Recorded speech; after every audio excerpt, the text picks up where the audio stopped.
Muy bien, amigos, revisando la pauta.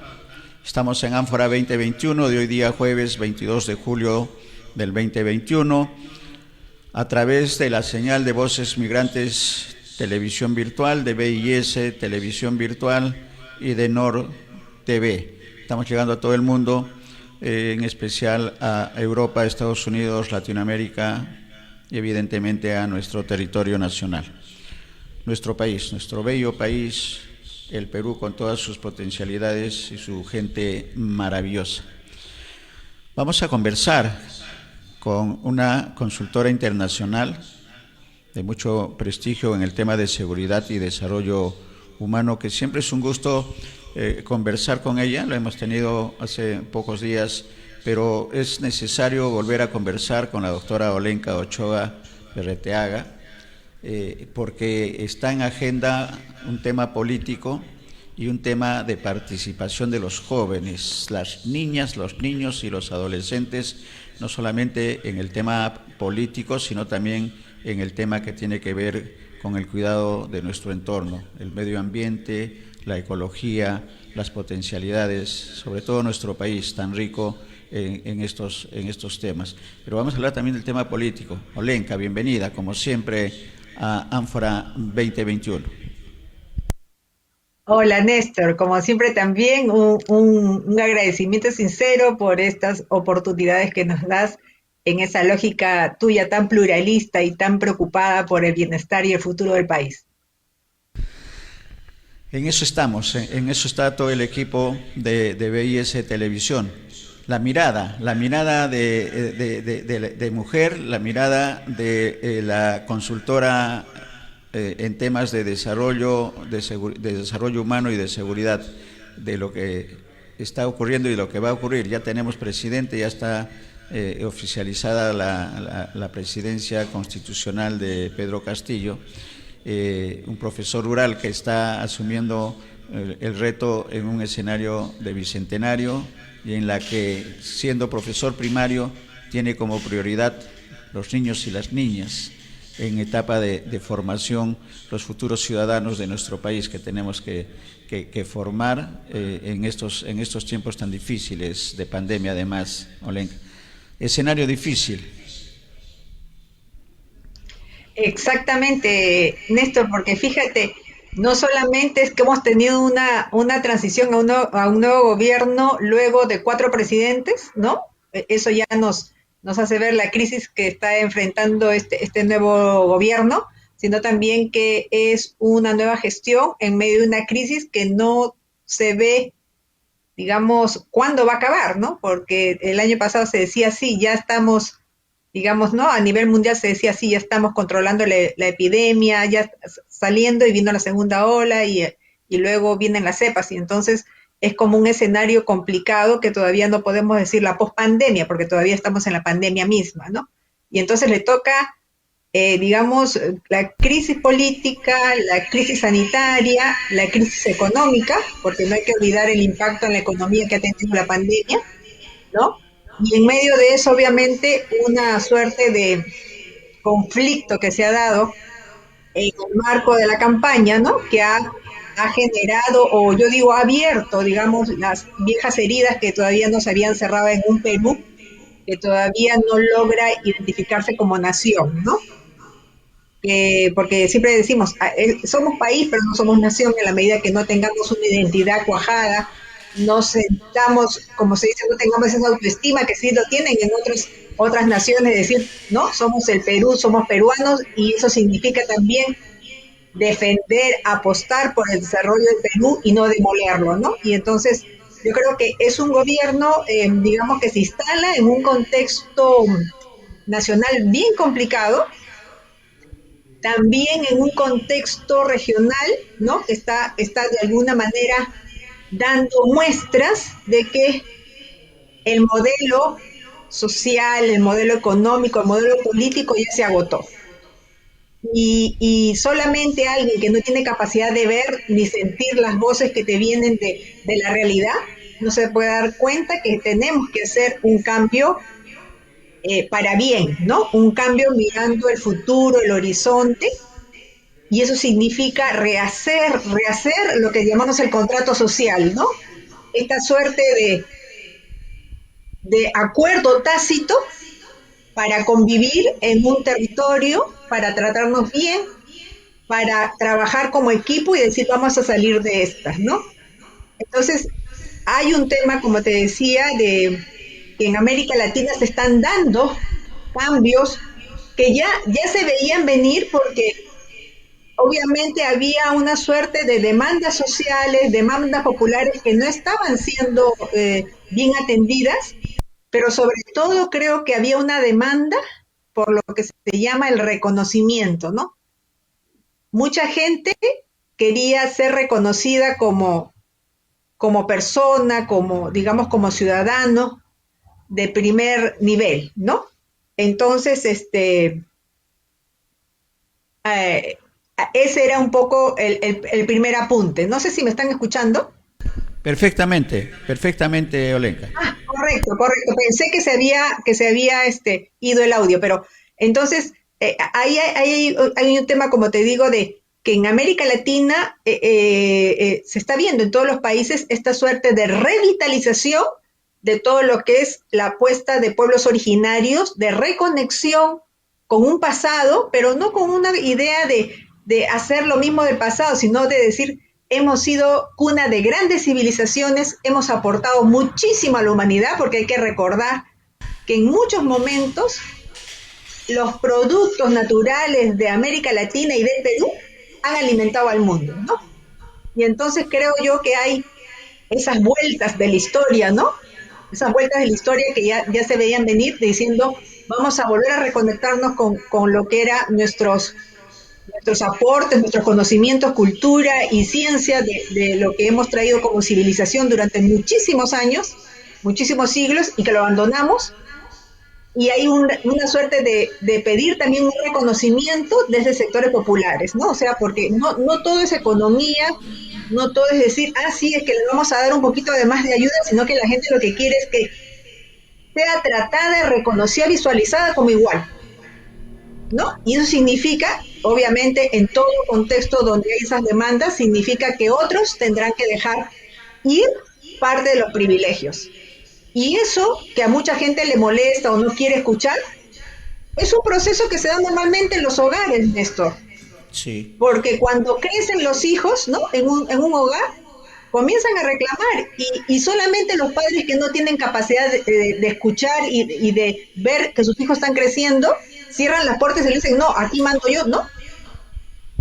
En este caso, hay un sector masivo que está diciendo queremos ser tratados como ciudadanos de primera, queremos que se acabe ese tratamiento racista y creo que yo, como te digo, lo más valioso es que podríamos entrar a una suerte de círculo virtuoso en el entendido de que no podemos seguir, ¿no? Con modelos que depredan la naturaleza.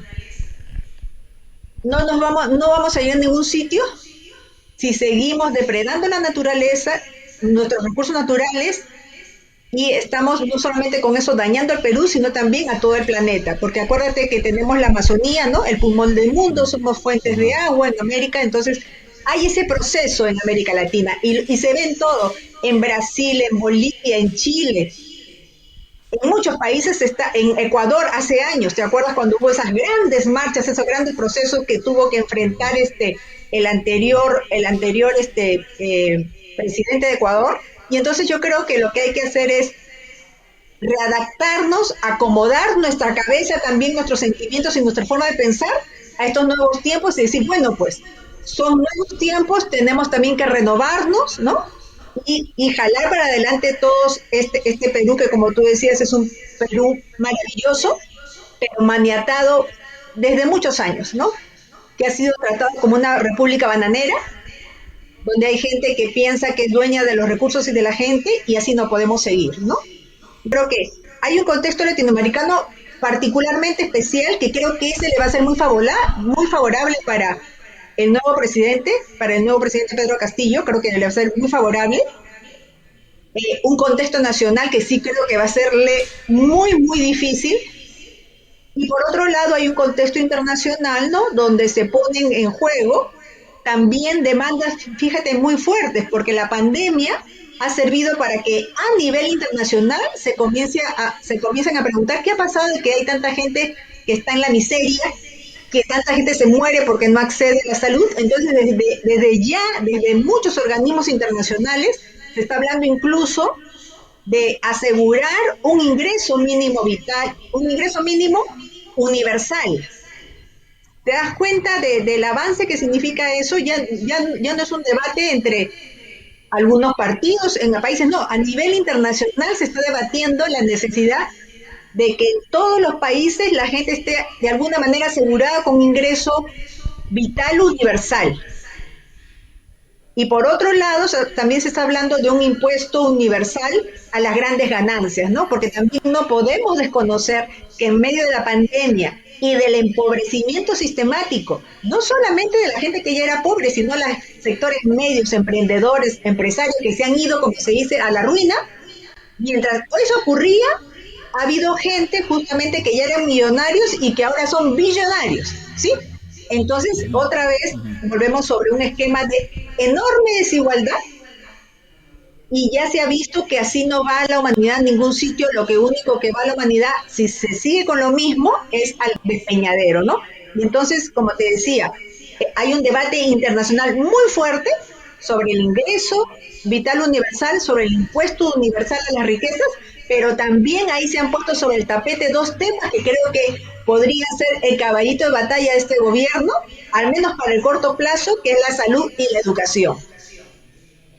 Y eso siempre Perfecto. lo hemos dicho, ¿no? Un gobierno tiene que tener un caballito de batalla, un gobierno tiene que tener una idea básica que sea, ese va a ser mi tema, ahí me voy a comprometer yo, y entonces yo creo que este gobierno con Pedro Castillo a la cabeza podría muy bien tomar la ola, ¿no? O sea, posesionarse sobre esa ola que le deja beneficiosa el anterior gobierno Sagasti, con una suerte de manejo de la pandemia, y por otro lado la educación, que esa debería ser uno de los caballitos de batalla de este maestro rural, ¿no? Que ha llegado a la presidencia. Creo que ahí hay una oportunidad maravillosa. Excelente, excelente el diagnóstico, la apreciación y las recomendaciones, sobre todo en este escenario de círculo virtuoso que es lo que creo que tenemos que buscar. Y en el tema del Perú, me quedo con algunas ideas que tenemos que desarrollarla, el ingreso mínimo universal y el impuesto universal a la riqueza. Eso es en el marco, ¿no es cierto?, de lo que significa el ideal que tenemos que tener como nación. Pero en lo inmediato creo que hay un gran reto para el presidente, ¿no? El presidente que tenemos que verlo como el papá o el hermano mayor de la familia, en lo que significa ordenar la casa. Hay que ordenar la casa, hay que limpiar la casa, hay que votar lo que no sirve, me refiero en el tema ideológico y en el tema del comportamiento social que se está teniendo con respecto si hablamos de una casa, el Perú es la vecindad, cómo está la vecindad, las buenas relaciones con eso. Qué difícil se le hace para el presidente este tema de oportunidades que está reclamando la población y un tema que cae por su peso, Olenka, que es el tema de la dignidad que tienen los peruanos, ¿no? Que tienen derecho a todos los peruanos, no hay peruanos de primera, segunda, tercera categoría, son todos los peruanos somos de una misma categoría. Y ahí viene lo difícil del presidente. ¿Qué hacer por ejemplo, en el tema inmediato? Los primeros 100 días del presidente tiene que solucionar el problema de la pandemia, por lo menos fijar ya las metas que está dejando. Nos parece bastante aceptable el presidente Sagasti, pero sobre todo en el tema que le interesa al pueblo, es el tema de las oportunidades de trabajo, las oportunidades laborales, las fuentes de trabajo, 3 millones de puestos de trabajo que se han perdido y el tema de la informalidad, que también es un gran problema. ¿Cómo enfrentar eso en los 100 días y en los meses que quedan del 2021, Olenka? Sí, fíjate, ahí, por ejemplo, hay una suerte de certeza. Tenemos un presidente que no tiene que vestirse ni disfrazarse de pueblo porque él es pueblo. ¿Sí? O sea, eso ya es un enorme, digamos, beneficio, una enorme oportunidad para este nuevo gobierno. Él es del pueblo y no tiene que disfrazarse. Y ahí hay una conexión, ¿no es cierto?, muy fuerte justamente con las mayorías. Y entonces, lo que tiene que, digamos, y estoy recomendando, ponerse, digamos, en una suerte de diálogo permanente y hacer una mesa de trabajo, Néstor, con gobiernos regionales y gobiernos locales. No tiene por qué delegar esa función en funcionarios que sabe Dios cuándo lo harán. Él tiene que liderar esta apuesta por la descentralización, pero no como mensaje vacío, sino estoy pensando en gobierno regional y local como aquel que tiene un rol básico en lo que es el desarrollo económico y justamente en reactivar las economías que han sido devastadas, ¿sí?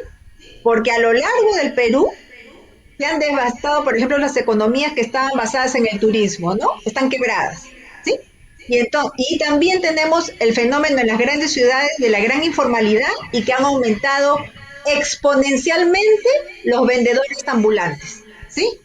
Entonces, lo que tiene que hacer Pedro en estos momentos, perdón que lo tuitee al presidente, con mucho respeto lo digo, es tener una mesa de trabajo permanente con gobiernos locales y gobiernos regionales para trazar un plan muy sencillo, una estrategia de reactivación económica que tenga que ver, por ejemplo, con el manejo de los espacios públicos para, de alguna manera, reorganizar el comercio ambulatorio. Fíjate, en muchos sitios, en grandes ciudades, los ambulantes, que ahora son miles, son millones, están, ¿no? Tratando de estar en una esquinita, correteados por el serenazgo. Entonces, lo que tú tienes que pensar es, con los gobiernos locales, abrir espacios para que ellos tengan al menos algunas horas que puedan vender tranquilos, porque con eso que vendan tranquilos y se ganen 10, 20, 30, 50 soles al día, tú sabes que van a comer 5 personas, ¿sí? Entonces, tiene que haber ahorita, como recomiendo, una mesa de trabajo permanente que no sea delegada en un funcionario de quinto nivel, del presidente de la PCM, para que trabaje todo lo que es reactivación económica y desarrollo económico, con todo lo que es manejos de espacios para venta ambulatoria, facilidades para que por ejemplo, los negocios, ¿no? Restaurantes, pequeñas, tengan todo el apoyo necesario para que puedan reactivarse, ¿no? Pero por otro lado también, y eso es lo que a mí me extraña, hacer un mapeo de aquellos negocios que han quebrado, porque ahora tú vas a cualquier distrito, cualquier sitio, y encuentras que de una zona comercial hay un montón que están cerrados, no se sabe qué pasó, pero tú ya te imaginas que ahí son mano de obra, ¿no? Empleo que se ha perdido. Entonces lo que te tendría que hacer es, ahorita, no es nada intelectual ni académico, es hacer mapeos locales para ver qué negocios se han perdido, dónde está esa gente y, como te digo, hacer un trabajo ahorita de reactivación económica, promover más ferias, ¿no? De productores locales, hacer que haya un consumo local de lo que se produce, que ese es un mensaje de hace años, pero ahora hay que hacerlo rápidamente porque hay gente que no tiene de dónde. Y por otro lado, cosa que también a mí me ha extrañado, es que siendo un país con tanta cultura, con tanto arte que está en lo cotidiano, no haya habido ninguna apuesta de los alcaldes por promover espacios para los artistas, ¿no? Y entonces se tendría también que canalizar fondos para que los gobiernos regionales y los gobiernos locales, si es que no lo tienen, comiencen a promover también algún tipo de actividad, de oferta cultural, de artística, para también darle, como se dice, alguna oportunidad económica a tantísimos artistas que ahora están, como se dice, de cobradores, vendiendo pollo a la brasa, lo que sea. ¿no? Entonces, ahí también debe haber una apuesta para convertir los espacios públicos y hacer que el gobierno local se compre el pleito de el gran desarrollador económico a nivel, digamos, en todo el Perú, ¿no? Entonces, yo propondría, como te digo, esa mesa de trabajo, una cuestión muy fluida, nada de grandes documentos, porque yo estoy bien cansadita que siempre se hagan muchos planes y luego se guardan, sino una estrategia de 1 o 2 hojas, donde se traza el horizonte de la reactivación económica a nivel de la mano de los alcaldes y alcaldesas y de los gobiernos regionales, ¿no? Y ver por dónde hacer estos mapeos muy sencillos, por dónde es que se ha perdido más empleo, por dónde es que se han perdido más negocios, ¿no? Lo otro también que debe plantearse ahorita es una alianza con las universidades. Yo creo mucho en las universidades. Hay mucha oferta de voluntariado senior y junior de las universidades, entonces también podrían jalar a un buen grupo de universidades para que puedan apoyar en estas, por ejemplo, hacer los planes de negocios, ¿no? Todas estas herramientas que necesitan los emprendedores para mejorar sus empresas. Ese es un punto. Y el otro lado también pensar, por ejemplo, en que hay muchas mujeres jefas de hogar que son las que mantienen ¿no? O sea, su casa, su familia, ¿no? Y entonces también ha habido una precarización porque había muchas mujeres que tenían ciertos trabajos informales y lo perdieron.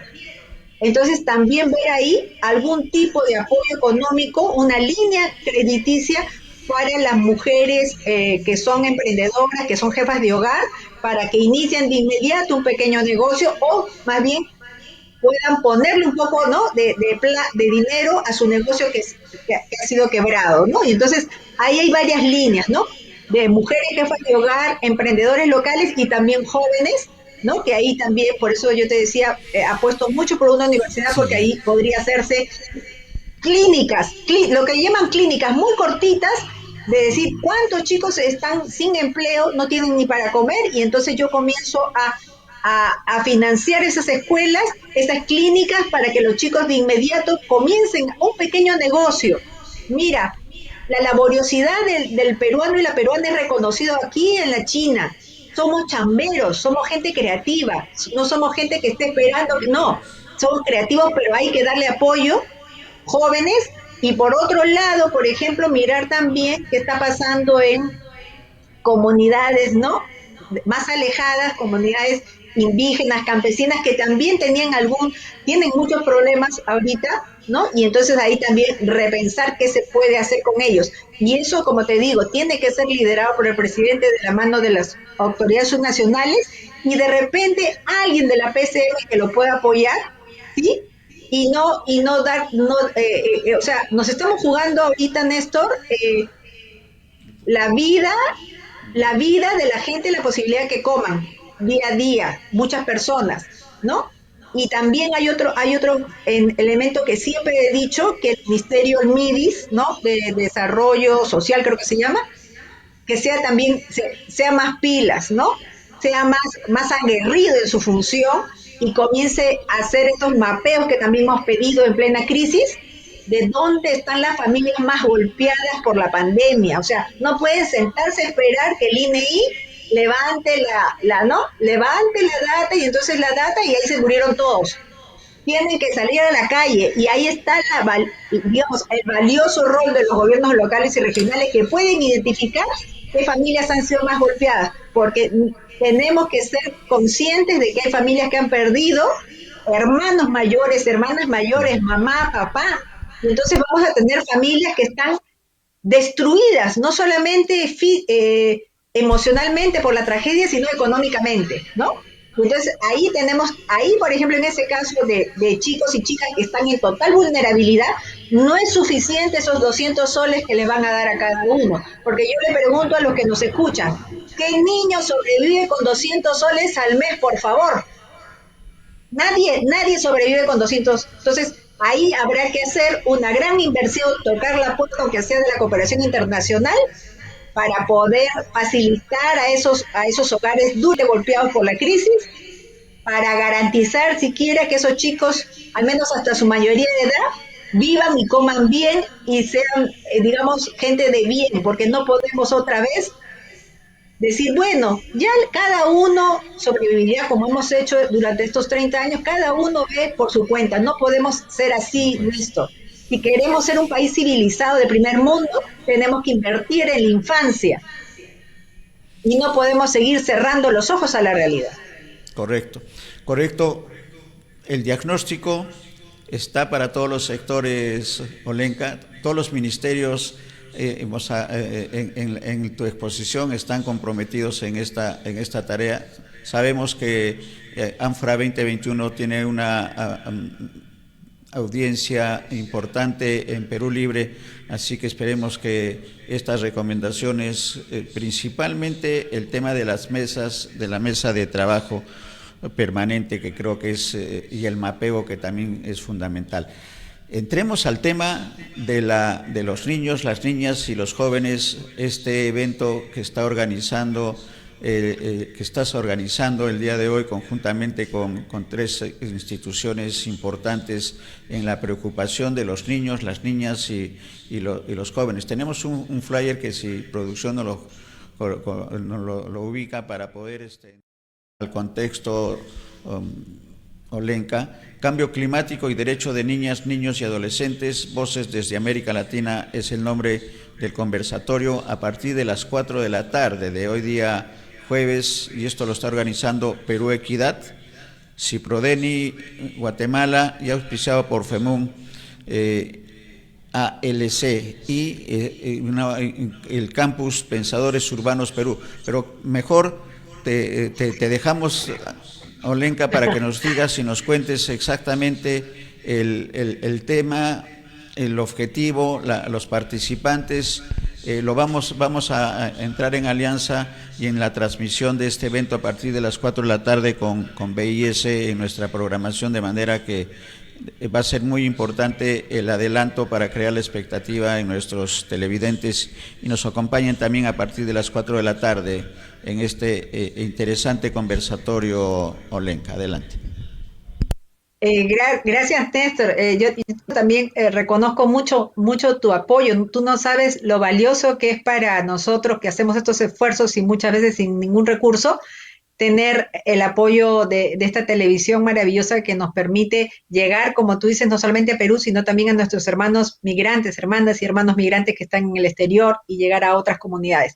Fíjate, si tú recuerdas, han habido muy fuertes, ¿sí?, de justamente ligados a fenómenos naturales extremos, ¿no? Alemania, que ha sido duramente golpeada, ¿no?, por unas inundaciones, donde has visto pueblos arrasados en un país que no está acostumbrado a ver estos desastres. Y por otro lado, las inundaciones en China también, ¿no? O sea, hay 2 países digamos, con mucha tecnología, pero que están sufriendo mucho de lo que se llama fenómenos naturales extremos. Y entonces, el cambio climático se hace referencia a eso, a que cada vez hay fenómenos naturales, pero que son más extremos y más dañosos, más impactan negativamente en las economías, en las vidas humanas, en el bienestar de las comunidades y las familias, ¿sí? Entonces, este debate del cambio climático, que se está dando mucho a nivel internacional, lo que hemos querido es traerlo a Perú, y sobre todo hacer ese enlace con las nuevas generaciones, ¿no? En esta idea que tenemos que fortalecer liderazgo con las nuevas generaciones, tenemos que hacer que los más peruanos y peruanas, los chicos y chicas peruanas, se conecten a estos temas internacionales, y por eso que el evento se llama Cambio Climático, Niños y Niñas y las Voces de Latinoamérica, porque en este esfuerzo, que digamos, en esta idea que nace de Perú, se fueron aliando, ¿no? Por ejemplo, la oficina de Save the Children en El Salvador, y también Ciprodeni, que es una red muy fuerte en Guatemala que trabaja con niños y niñas. Y entonces este evento es organizado por Perú Equidad, que es una ONG de Perú que trabaja mucho los temas de niñez también. Está siendo coorganizado con Ciprodeni de Guatemala, Save the Children de El Salvador, y el auspicio le viene dado por la FEMUN, que es una federación, laboratorio de ciudades, ¿no? La FEMUN, que a su vez tiene a su cargo el campus Pensadores Urbanos, que es la campaña de ONU Habitat, ¿no? Este campus de Pensadores Urbanos es una campaña que llevamos adelante desde hace 5 años, y este año justamente se ha priorizado el tema del cambio climático, ¿no? Y entonces nosotros hemos dicho, bueno, vamos a trabajar el tema del cambio climático, pero vamos a unir en este esfuerzo a los chicos y las chicas, las nuevas generaciones. Y ese es el sentido de este evento a los que invito a todos los que nos quieran escuchar. Va a tener una primera parte, la central, donde van a estar hablando los chicos y las chicas desde sus propias voces, sus propios sentires, sus testimonios personales de cómo ven, digamos, cuáles son los retos para ellos frente a estos fenómenos naturales extremos, qué cosa, digamos, cómo les interesaría participar, o algunos ya que están haciendo cosas interesantes en sus países, ¿no? Entonces vamos a tener un primer bloque de chicos y chicas de México, Guatemala, El Salvador y Perú. De Perú tengo el gusto de decir que van a estar líderes de Pasco, de Puno y de Lima, Callao, que son chicos con los que normalmente se ha estado trabajando diversos temas del COVID, y etcétera, etcétera, y ahora del cambio climático. Y entonces lo que queremos es escuchar, que haya una suerte de diálogo entre los chicos y las chicas respecto a cómo ven ellos, cómo visualizan, cómo sienten el tema del cambio climático. Y luego hay una segunda parte donde vamos a estar también de manera muy, muy breve, muy concisa, muy precisa. Algunos especialistas, también van a estar especialistas de México y de Perú, dando algunos comentarios, algunos aportes sobre el cambio climático a partir del conocimiento que tenemos del tema, ¿no? Por ejemplo, una de las cosas que estamos vinculando mucho es el cambio climático con la migración, ¿no? Hay un tema que hay veces que pasa desapercibido, por ejemplo, en el caso de Centroamérica y sobre todo el Triángulo del Norte, en El Salvador, Honduras y Guatemala.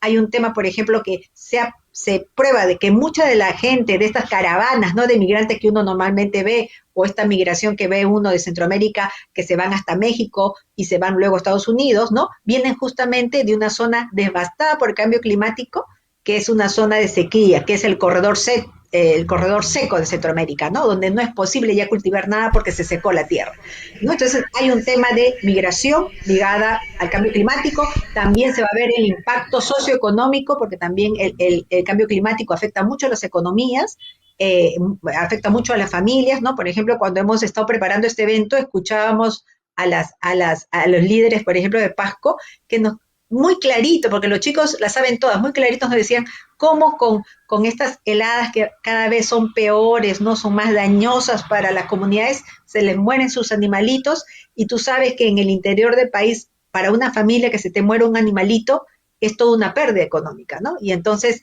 también en el Perú se ha venido dando durante muchos años migración interna, ¿no?, por temas de fenómenos naturales extremos. Y también queremos conversar un poquito de lo que es, digamos, cuáles serían las posibilidades de participación de los chicos y chicas latinoamericanos en este tema tan grande, que creo yo va a ser la agenda del futuro. Es decir, no va a haber gobierno posible que no reconozca que el cambio climático ya está instalado y que tiene que ser una de las prioridades, pero transversales. O sea, tiene que ser uno de los temas claves que esté en la agenda pública, en las políticas públicas, para que cualquier, digamos, intervención desde el gobierno y desde el Estado esté mirando el cambio climático, y eso también lo vamos a amarrar a la gestión de riesgo de desastres, ¿no? Porque siempre decimos, y eso también nos enseña la ciencia, ojo, no se puede hablar de desastres naturales, se puede hablar de desastres por efecto de los fenómenos naturales, pero también hay desastres por efecto de la mano del hombre, que son, por ejemplo, sobre todo en Estados Unidos, ¿no?, cuando a alguien se le ocurre, ¿no?, prender fuego, hacer leña en un bosque, y se prende todo el bosque y adiós, y se va, y se quema todo, ¿no? Y entonces hay desastres por fenómenos naturales, por manos del hombre, pero todo eso, o sea, todo ese efecto dañoso del cambio climático se puede prevenir y mitigar si es que hay una buena gestión de riesgos de desastres, y creo que también ese es uno de los grandes puntos para el próximo gobierno, porque el Perú, acuérdense, está muy, muy expuesto por pertenecer a esta suerte de el Círculo de Fuego del Pacífico, ¿no es cierto? Está muy expuesto a sismos muy fuertes, de gran intensidad, pero también está expuesto a otro riesgo, ¿no?, de deslizamientos, inundaciones, huaicos, heladas y friajes, ¿no? Y entonces, en la mirada, como se dice, de sacar adelante un país, tenemos que pensar en prevenir y mitigar. Y ahí también pongo yo un énfasis en decir que parte justamente de la pandemia del COVID,